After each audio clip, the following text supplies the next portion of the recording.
সুপ্রিয় দর্শক, আসসালামু আলাইকুম। বরাবরের মতো আবার হাজির হয়েছি খুবই সহজ একটি মজার রেসিপি নিয়ে। আমার আজকের রেসিপি মূলা শাক ভাজি। আমি মূলা শাকগুলো একদম কুচি কুচি করে কেটে নিয়েছি। এরকম এরকম ভাবে কিন্তু কুচি কুচি করে কাটতে হবে মূলা শাকটা। আপনারা তো অনেকে অনেক রকম ভাবে ভাজি করেছেন, আমি আজ এটা অন্যরকম ভাবে একটু ভাজি করবো। আমি এরকম ভাবে ভাজি করে থাকি। এভাবে ভাজি করলে মূলা শাকটা খুবই টেস্ট হয়ে থাকে। শাকটা আমি একটু প্রথমে ভাপ দিয়ে নেব, মানে সেদ্ধ করে নিব।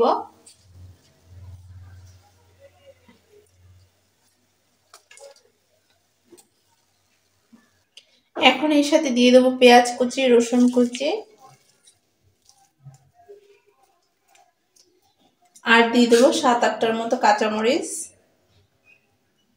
আপনারা চাইলে আরো একটু কমিয়ে দিতে পারেন, আপনারা যে যেরকম ভাবে ঝালটা খেতে পছন্দ করেন ঠিক ওইভাবে দেওয়ার চেষ্টা করবেন। এখন আমি এটাকে একটু ঢাকনা দিয়ে দেবো।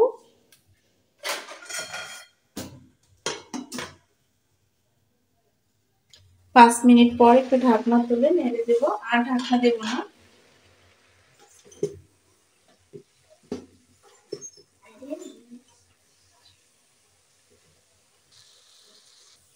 স্বাদ মতো লবণ। আপনারা চাইলে যখন শাকটা দিছি ওইভাবে দিতে পারেন লবণ, আমি একটু পরে দিলাম লবণটা। শাকটা আমার একদম সম্পূর্ণভাবে সেদ্ধ হয়ে গেছে, এখন নামিয়ে আমি বাগার দেবো। দেখেন কোনো প্রকার কিন্তু পানি নেই।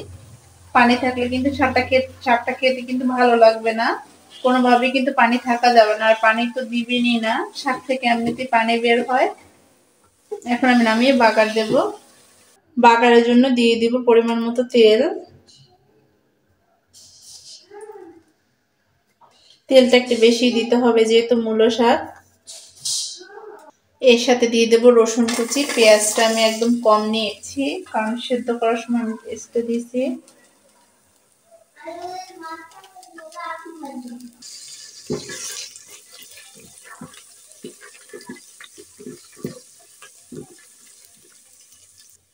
এরকমের বাদামি কালার হয়ে আসলে আমি শাকটা দিয়ে দেব।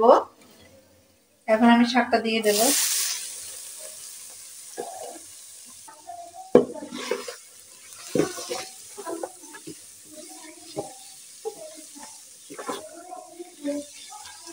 শাকটার কালার কিন্তু একটু হয়নি, একদম সবুজ আছে। কিন্তু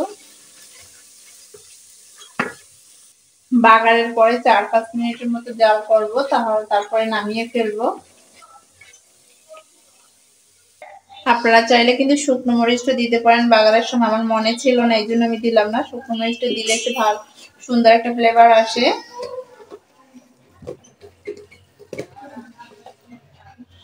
শাকটা আমার হয়ে গেছে, এখন নামিয়ে ফেলবো। এরকম যদি মূলো শাক থাকে বাসায় তাহলে তো আর কোনো কথাই নেই, গরম ভাতের সাথে পেট ভরে কিন্তু ভাত খাওয়া যায়। আশা করছি আমার আজকের রেসিপিটা আপনাদের কাছে ভালো লাগছে।